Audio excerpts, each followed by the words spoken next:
আসসালামু আলাইকুম।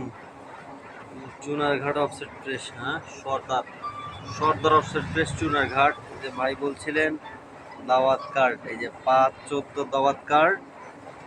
এখন ব্যাক সাইড দিব।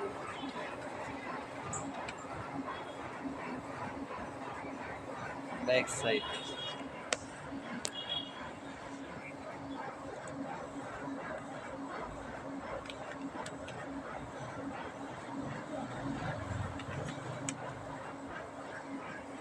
ব্যাক সাইড হুম এটা ব্যাক সাইড প্রিন্ট দিলাম।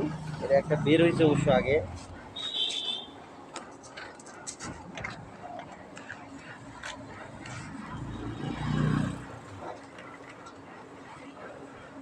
সামন প্রিন্ট ক্লিয়ার। 1 2 3 4 ফোল্ডিং কার্ড হবে। আরেকটা ব্যাক টু ব্যাক হচ্ছে আপনার, এই যে এটা আরেকটা। এটা ওই ক্যানন যে 1010, এটা চ্যানেল, এটা চ্যানেল প্রিন্টার। আর এটা হচ্ছে নন চ্যানেল। এই যে এটাও ব্যাক টু ব্যাক প্রিন্ট হচ্ছে কাগজ, ব্যাক টু ব্যাক সামন পিছন প্রিন্ট।